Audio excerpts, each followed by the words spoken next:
Whoever decided this was a good idea, you disgust me. I feel shame.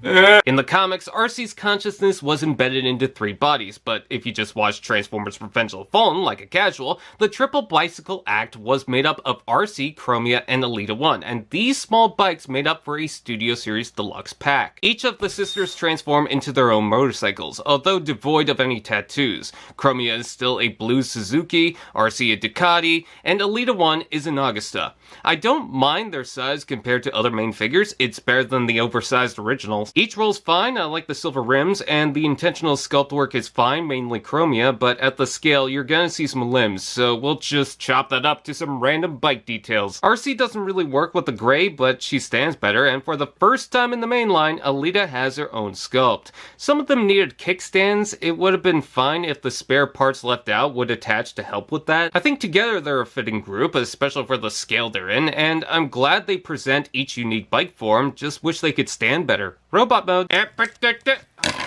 God. Oh, they fell down, so they're gonna need some stands that barely hold in place. I appreciate them trying to give them different and accurate forms, but at what cost? Because A, the small joints are really hard to work with, and dos, God, they are hideous. Still defined by their colors, Chromia keeps the large blaster arm with the wheel on the side, Arcee's leaning with a smaller gun, armor, and spike, and ELITA's large panel is hard to manage, but I dig the spike on the wheel, bladed arm, and wheel hand. The only piece they share is the head, which the sculpt work for the size is fine enough, and the paint's there, so that's good. Did someone say, articulation?